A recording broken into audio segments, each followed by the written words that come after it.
والصلاة والسلام على أشرف الأنبياء والمرسلين وعلى آله وصحبه ومن دعا بدعوته وجاهد بجهاده واستنى بسننه إلى يوم الدين. أما بعد. Yang dikasihi sahabat-sahabat muslimin muslimat yang dirahmati Allah sekalian, alhamdulillah, summa alhamdulillah, kita bersyukur kepada Allah Subhanahu wa taala dengan segala limpah kurnia dan kemurahannya yang dicurahkan kepada kita. Kita masih lagi berada di bulan Ramadan yang diberkati ini, bulan yang penuh dengan rahmat, keampunan dan maghfirah. Limpahan rahmat Allah ini tidak terhingga kepada kita para mukmin untuk menjalankan ibadah khusus as-siyam pada bulan Ramadan ini. Mudah-mudahan kita diizinkan dengan limpah kurnia Allah untuk kita teruskan melaksanakan ibadah puasa kita sehinggalah kepada di hujung berakhirnya bulan Ramadan. Kita telah pun masuk ke dalam fasa yang ketiga, iaitu 10 yang terakhir bulan Ramadan. Yani fasa yang sangat-sangat ditunggu oleh para mukmin, di mana segala kelebihan dan fadilat yang diperuntukkan oleh Allah Subhanahu wa taala, keberkatan dan juga segala kelebihan dan limpahan kurnia Allah yang Allah peruntukkan kepada orang-orang Islam pada bulan Ramadan di hujung ataupun di 10 terakhir bulan Ramadan ini. Jadi berdasarkan ataupun berbalik kepada program kita, iaitu untuk mentadabbur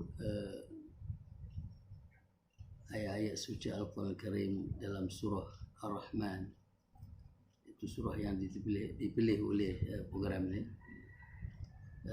untuk kita tadabbur, untuk kita menakul segala isi atau sebahagian isi penting untuk kita tadabbur dan untuk kita renung, agar kita dapat menghayatinya dan kita mengamalkan dalam diri kita secara individu, dan khususnya kita dalam konteks berjamaah ataupun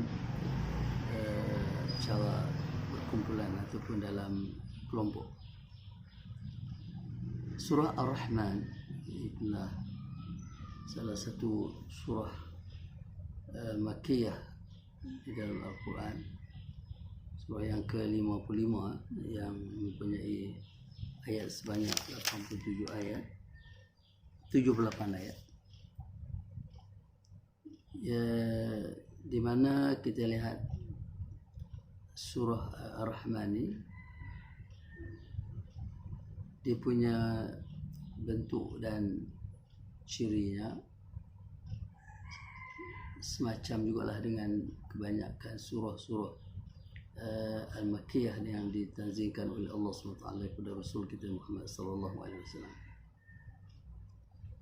tentang nadanya, tentang rentak irama, patah-patah kataan dan ayat di dalamnya, juga tentang isi kandungan yang terkandung di dalam surah ini. Cuma bila kita baca surah ini, surah Ar-Rahman, dia lebih menyentuh hati kita dengan nada iramanya ataupun rentak rima yang di hujung-hujungnya ini.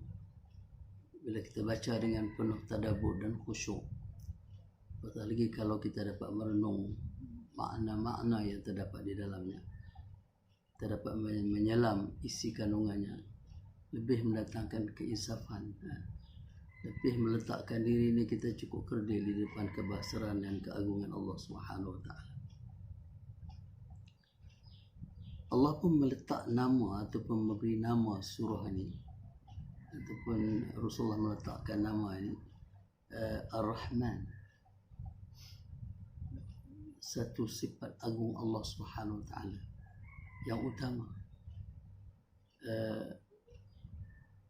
Dan kita lihat ayat-ayatnya pendek, tapi pendek pun tetapi rimanya tu sangat menyentuh hati. Dengan ada yang kalau dialunkan dengan bacaan yang tilawah yang elok, yang baik, dengan dada yang baik, sangat-sangat menyentuh. Allah mulakan dengan Ar-Rahman. Nama surah pun Ar-Rahman. Allah mulakan satu perkataan Ar-Rahman, iaitu sifat agung Allah SWT yang menampakkan rahmah Allah, kasih sayang Allah, limpahan kurnia Allah, kecintaan Allah yang tidak terhingga kepada makhluk ini. Allah mulakan dengan Ar-Rahman, di mana dengan Rahman Allah, sifat rahmah Allah inilah yang Allah wujudkan alam ini.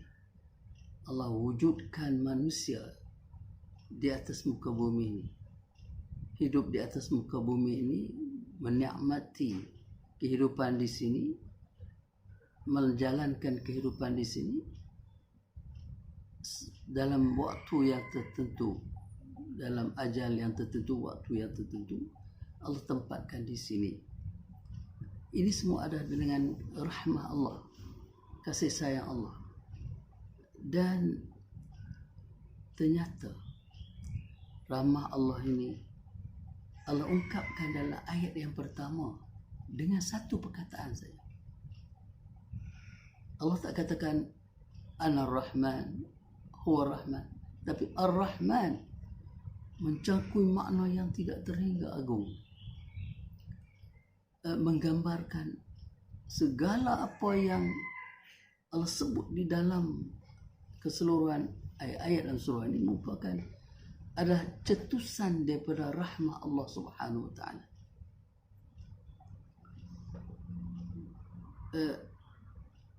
Muslimin muslimat yang rahmati Allah sekalian, sebelum Allah menyebut bahawa Allah cipta manusia dan Allah turunkan Al-Quran, Allah sebut namanya dulu Ar-Rahman. Ar-Rahman itulah Allama Al-Quran, yang mengajar Al-Quran. Jadi sudah tentu Allah turun Al-Quran, Allah ajar Al-Quran, Allah yang mengajarkan Al-Quran pada Rasulullah SAW dan ajar Al-Quran kepada umat Rasulullah SAW. Dan Al-Quran ini merupakan panduan dan pedoman, menjadikan bahan untuk manusia, jadikan dia sebagai bahan panduan di dalam menjalankan kehidupan di atas muka bumi. Itu dalam ayat semula surah Hudal lil Muttaqin, Al-Quran Hudal lil Muttaqin, dan juga Hudal lin Nas dalam ayat yang lain.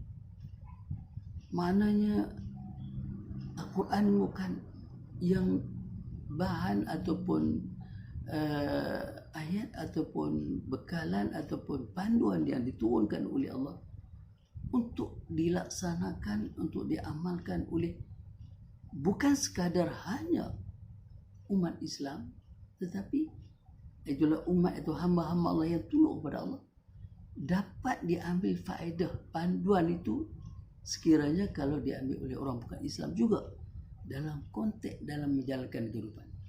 Artinya kalau orang yang bukan Islam duduk di bawah masyarakat, di dalam masyarakat atau dalam negara yang melaksanakan dasar ataupun perjuangan Al-Quran, ataupun kita kata panduan Al-Quran dalam segala aspek dalam kehidupan. Bukan sekadar orang Islam sahaja yang mendapat rahmatnya, bukan sekadar orang Islam sahaja yang mendapat faedahnya, kebahagiaannya, ketenangannya di dunia dan di akhirat. Bahkan orang bukan Islam juga akan dapat merasai kenikmatan, merasai rahmat Allah apabila mereka berada di dalam kelompok ataupun negara atau masyarakat yang mengamalkan Al-Quran. Jadi itulah Al-Quran. Cuma manusia sahajalah yang tak faham, tak sedar bahawasanya Al-Quran inilah yang mesti, yang lazim, yang perlu dirujuk, dijadikan panduan oleh semua manusia. Muslimin, muslimat yang rahmati Allah sekalian. Jadi Allah memulakan dengan Ar-Rahman dan Al-Quran. Kemudian barulah Allah menyelusuri dengan khalaqal insan. Jadi sebelum Allah cipta manusia, Al-Quran itulah tersedia di Lauh Mahfuz. Tersedia dah, Allah peruntukkan dengan rahmah Allah.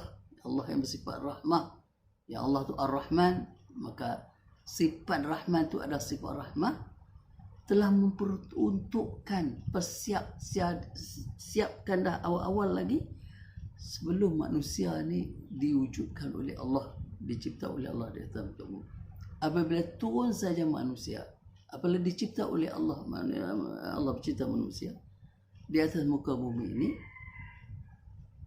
maka apa yang telah disediakan oleh Allah itu melalui sifat kerana kasih sayang Allah itulah, maka ditanzilkan Al-Quran kepada manusia melalui rasul-rasulnya, untuk disampaikan oleh Rasul kepada manusia untuk diamalkan. Karena dengan Allah yang bersifat rahmah inilah yang tidak mau menjadikan hamba-hambanya hidup dalam keadaan tidak ada pendoman dan paduan. Bahkan Allah cipta manusia di atas muka bumi. Allah perlengkapkan segala kelengkapan-kelengkapan yang diperlukan oleh manusia untuk dia berada dan hidup di atas muka bumi ini. Allah perlengkapkan fizikan dan mental dan segala-gala yang diperlukan oleh dia di atas muka bumi ini untuk hidup di sini, untuk Allah Ta'ala lantikkan menjadi khalifah. Maka panduan yang asasi yang perlu diperujuk dan dipegang oleh manusia adalah Al-Quran. Jadi Allah yang alam Al-Quran. Sebab itu ulama mengatakan bahawa alama ni Allah nak ceritakan Allah yang memberi keupayaan manusia untuk berbicara, artinya untuk mengeluarkan kata-kata, nutq, pertuturan. Ini satu nikmat. Sebelum nak keluar satu perkataan itu, berbagai-bagai peralatan, kelengkapan yang Allah sediakan kepada manusia, fizikal manusia, dalam manusia dan di luar manusia, untuk membolehkan manusia itu menuturkan ucapan. Maka bila manusia ni Allah berikan keupayaan oleh menutur dan berbicara, mengeluarkan perkataan dari apa yang ada di sini, dan boleh menerima perkataan, boleh mengucapkan, maka Allah turunkan Al-Quran ni pula dalam bahasa yang dipahami oleh manusia. Asalnya dengan diturunkan dalam Quran dalam bahasa Arab kepada umat Arab. Tapi Al-Quran ini untuk semua manusia, maka boleh digunakan pakai oleh semua manusia. Hatta walaupun yang tak memahami bahasa Arab, maka dia dapat menggunakan atau melalui terjemahan alih bahasa kepada bahasa dia. Juga dia dapat memahami dan menakul dan memahami apa yang ada di Al-Quran. Jadi maknanya kita tak tahu nak gambar bagaimana besar dan agungnya kurniaan Allah yang hebat ini, itu Al-Quran ini. Yang mana Al-Quran ini dikurniakan oleh Allah yang bersifat rahmah untuk tujuan keperluan manusia. untuk hudan lil muttaqin, hudan lin nas. Kalau sekiranya manusia tumpukan apa dia dengan panduan ini dalam kehidupannya, maka sudah tentulah manusia akan berjaya di dunia dan akhirat. Kalau mereka yang beriman kepada keesaan Allah, kewujudan Allah, kekuasaan Allah ini, mengakui mereka berjaya di dunia dan akhirat. Bagi mereka yang tidak terbuka untuk menerima keagungan dan kewujudan Allah yang asa ini, tapi mereka mengambil bahan dan tunjuk ajar di dalam Quran untuk panduan mereka dalam kehidupan, mereka berjaya di dunia. Muslimin muslimat yang dirahmati Allah sekalian, selepas pada Allah menunjuk menzahirkan rahmat Allah dengan Allah sediakan Al-Quran untuk dianugerahkan kepada manusia, barulah Allah menggambarkan bahwasanya manusia ni Allah cipta. Kemudian seterusnya barulah Allah menyentuhlah ayat-ayat berikutnya tentang penciptaan Allah kepada alam semesta ni, daripada langit cakrawala di sana dan juga di bumi dan segala apa-apa yang ada di atas di sana dan juga di atas muka bumi untuk digunakan oleh manusia dalam rangka menjalankan kehidupan atas muka bumi.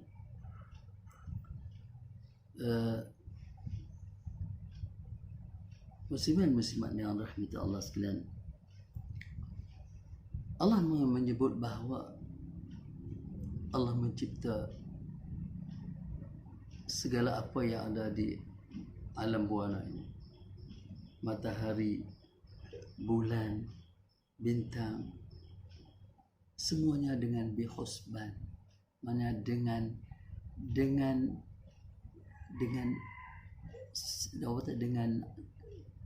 ketentuan yang semaksima sempurnanya, dengan perkiraan Allah yang tetap, yang sangat serasi dan secucuk, dan itulah kehendak Allah. Tidak ada di sana sedikit pun cacat, serba-serbi di dalam alam bawah ini ikut dengan peraturannya yang tetap dan tersusun rapi dan kemas, dan tidak ada sedikit pun cacat. Semuanya lengkap dan sempurna, dan peraturan yang Allah wujudkan itu kepada segala apa yang Allah cipta ini, itulah menjadikan alam ini dengan penuh keserasiannya. Jadi maknanya itulah menggambar kekuasaan Allah Subhanahu wa taala, rahmat Allah Subhanahu wa taala. Kita tidak, walaupun kita tak dapat menerokai keseluruhan, walaupun sedikit saja yang dapat yang diterokai tentang rasa-rasa yang Allah cipta di atas alam ini. Even dalam buka bumi ini pun tak banyak manusia dapat selongkar, apatah lagi alam bawah di sana. Yang manusia dapat selongkar sedikit ini pun cukup hebat dan cukup rasa tak dapat nak sebut tentang kebesaran dan keagungan Allah.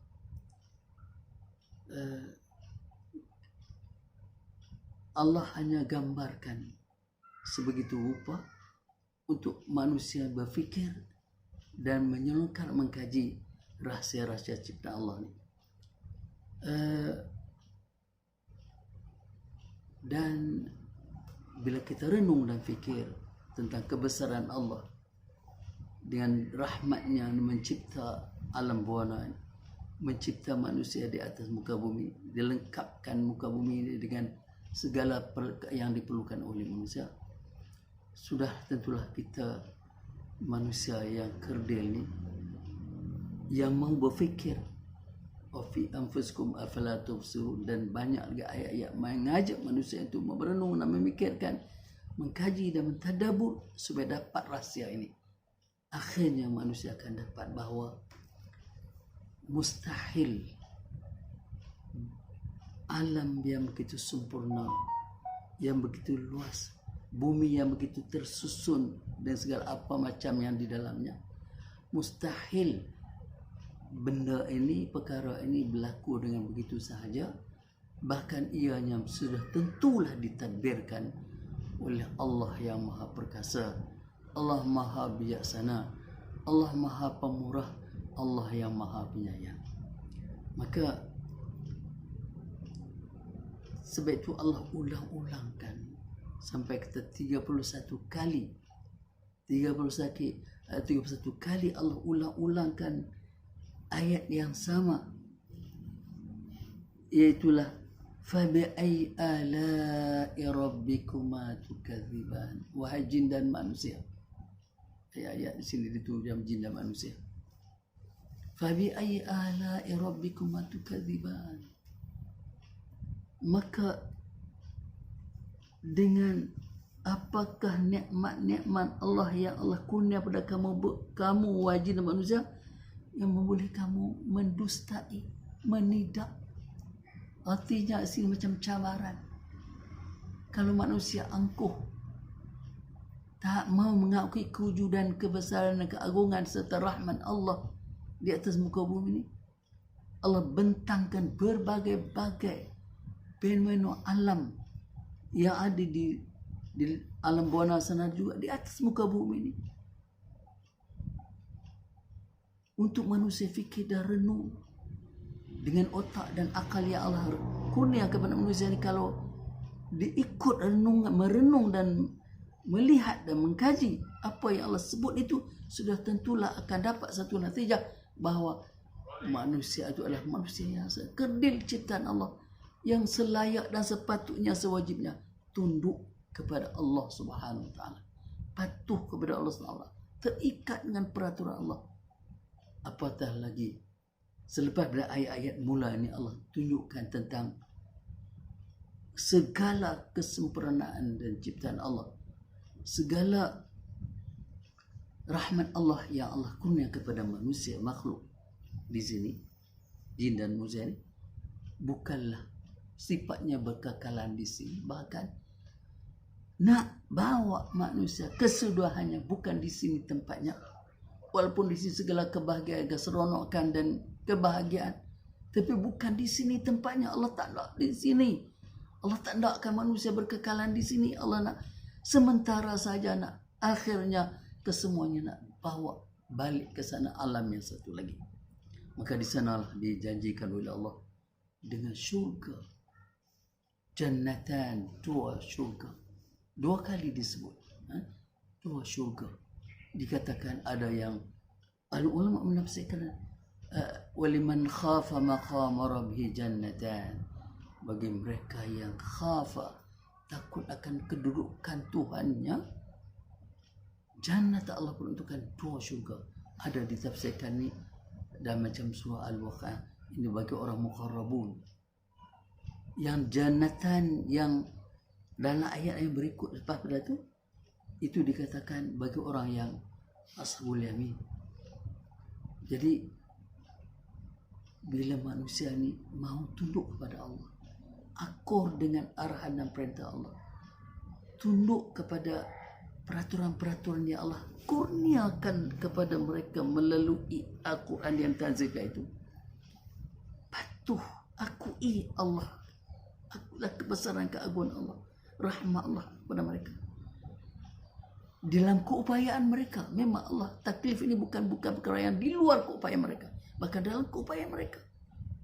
Kalau mereka patuh dan ikut, takut melanggar arahan dan perintah, takut mendapat kemurkaan Allah, takut terjejas rahmat Allah kepada mereka. Walaupun Allah Ta'ala tidak akan, sebenarnya bukan Allah tidak menyiksa manusia, rahmat Allah tidak mengizinkan untuk menyiksa manusia, tapi manusia yang takabur ini, yang mutakabir inilah yang tak sedar, walaupun diperingati berulang kali masih lagi tidak mau sadar, maka itulah tidak Allah janjikan untuk melontar mereka sebagai balasannya. Tetapi itulah, wa qalilun min ibadiyasy syakur, Allah mengatakan, sedikit sekali di kalangan hamba-Ku yang bersyukur.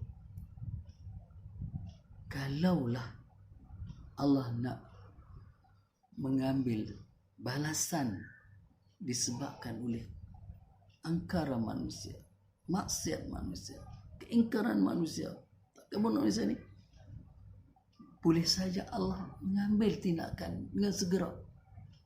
Tapi Allah sifat rahmat itu tidak menjalankan atau melakukan itu. Sebagaimana yang kita lihat di dalam surah An-Nahl ayat 61. A'udzubillahi minasyaitonir rajim. Wala yu'akhidullahu an-nasa bizulmihim ma taraka 'alaiha min dabbah walakin yu'akhiruhum ila ajalin musamma. Sebagian daripada ayat 61 surah An-Nahl.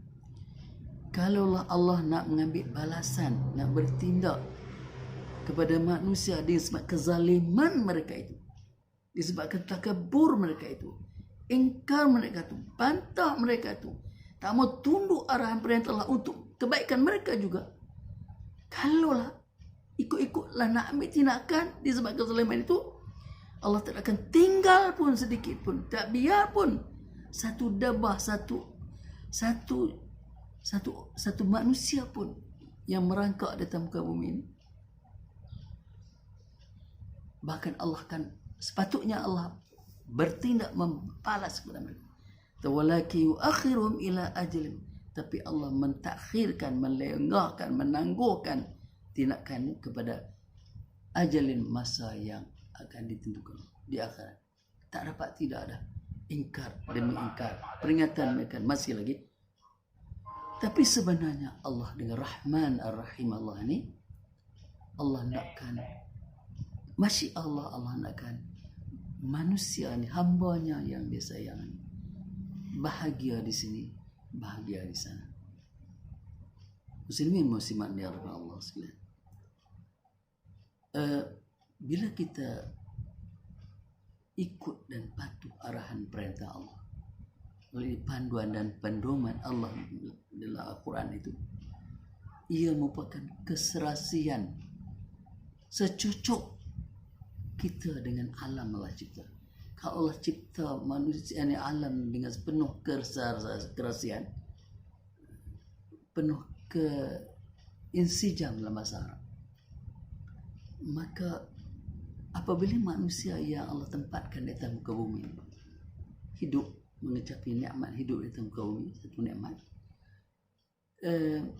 bila manusia ni ikut peraturan dan arahan Allah ini, aku dan patuh, maka akan berlakulah sistem mizan yang adil, pertimbangan neraca yang sebenarnya, secucuk dengan tabiat Allah cipta alam keseluruhannya.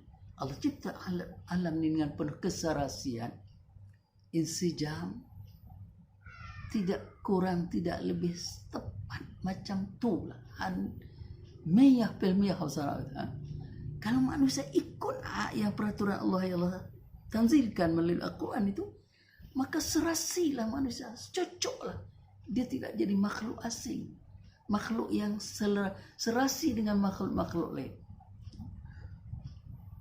Tentang kerasian ni saya ingin nak petik daripada apa saya aku kata ni. Allah jadikan umpamanya bumi dengan saiz yang banyak ni, kadar udara, kadar tekanan gravitinya, kadar luas tanahnya, kadar luas daratan lautannya, memang ngam-ngam kita. Cukup serasi macam ni. Saiz besar tu. Kalau besar sedikit, kecil sedikit, memang tak sesuai. Kalau adalah, sebab itu satu saja tercacat, akan keseluruhannya akan cacat. Tapi Allah yang maha berkasa, yang maha pemurah, yang maha penyayang ini, yang maha berkuasa ini, mewujudkan alamnya macam itulah. Begitu juga matahari, dengan jaraknya, dengan tak tergambar kita dengan jutaan bilion bahan-bahan benda-benda yang ada di angkasa raya. Kita tak nak gambarkan hebatnya alam keluarga matahari ni, kita di atas muka bumi keluarga matahari. Matahari dengan segala planet-planet yang mengelilingi matahari ni satu keluarga. Nak dibandingkan hal lain cukup kecil.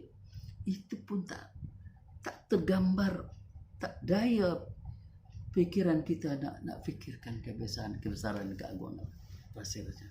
Yang tak diselongkar ini pun subhanallah, masya Allah. Begitulah azamah keagungan Allah Subhanahu wa taala. Jadi kesimpulannya, boleh kita simpulkan bahawa penciptaan alam ni, termasuk manusia di atas muka bumi ini, adalah terbit daripada rahmat Allah Subhanahu wa taala, kasih sayang Allah Subhanahu wa taala. Jadi apabila itulah Allah cipta manusia berdasarkan rahmat Allah, maka kita mestilah hidup dengan rahmat.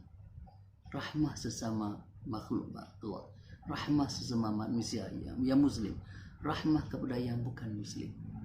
Allah nakkan begitu, wujudkan kehidupan yang berdasarkan rahmat Allah. Bila akur dengan peraturan dan arahan Allah, maka akan terlaksanalah rahmat itu. Kita mengambil ciri sifat Allah untuk kita hayati dalam kehidupan kita. Dan Allah tahu tidak semua manusia akan bersyukur. Wa khalilun min ibadiy syakur. Sedikit sangat manusia yang bersyukur Allah.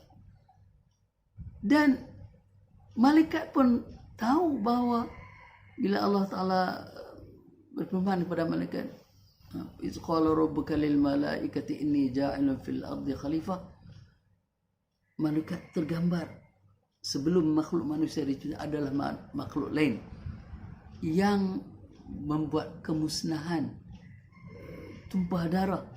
Jadi malaikat terasa bimbang kalau sekiranya Allah cipta makhluk yang lain akan berlaku macam yang dialami oleh malaikat. Sebab itulah malaikat beri pandangan, ataj'alu fiha may yufsidu wa yasfiku dima. Aku nak jadikan di atas muka bumi ni orang yang rosak, buat kerosakan, tumpah darah. Tapi Allah tahu memang makhluk ni yang menumpah darah, memang ada boleh sifat itu, sifat membantah tu, sifat tak mau tunduk itu. Allah pun hantar pula iblis mari di sini. Kerja bukan kerja lain, kerja nak menyesatkan Adam. Sebab itulah Allah cipta manusia dengan segala keupayaan Allah bagi. Allah bagi panduan dan pedoman. Kau sekiranya ikut panduan dan pedoman, tidak akan terheret dengan godaan iblis dan syaitan laknatullah. Bahkan manusia dengan struggle, dengan kifah, perjuangan, mujahadah ini, dia dapat bertahan, tunduk dan akur dengan arah Allah. Boleh juga kita buat kesimpulan bahawa dunia ni akan aman, walaupun tidak semuanya yang akur kepada Allah, tapi majoriti manusia kalau melaksanakan arahan dan perintah Allah, akur dengan panduan dan pedoman daripada kitab Allah Al-Quran, akan melahirkan masyarakat yang harmoni, masyarakat yang berkasih sayang, al-mahabbah wal mawaddah. Apatah lagi sama-sama di dalam ukhuwah Islamiyah, yang sama-sama tunduk pada Allah.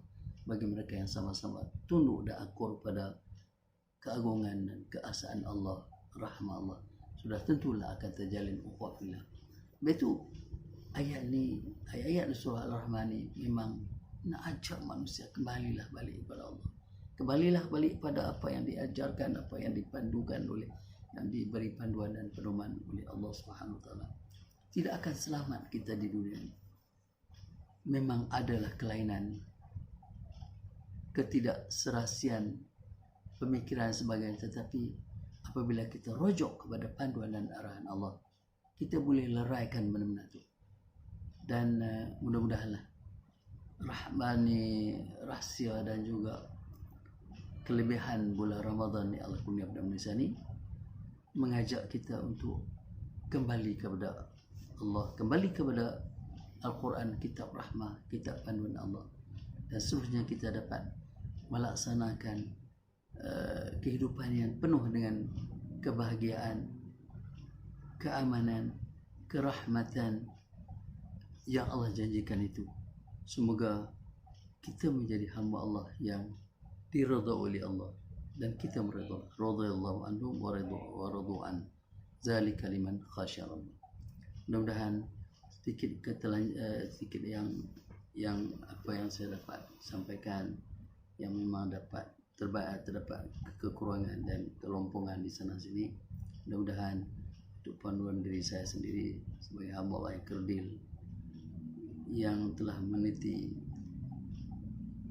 tahta kehidupan ini yang sudah agak lama. Mudah-mudahan Allah menerima kita sebagai hamba-Nya. Allah terima amalan kita yang kerdil, yang kecil ini, yang tidak seberapa ini. Kesalahan yang kita lakukan berganda, sama ada kita ketahui atau tidak ketahui. Dengan kita mohon restu Allah, mohon keampunan Allah pada bulan yang rahmah ini, bulan yang Allah buka seluruhnya keampunan Allah.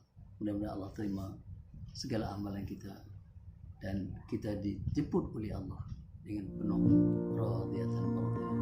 Aku qul hadza wa astaghfirullahi wa lakum. Assalamualaikum warahmatullahi wabarakatuh.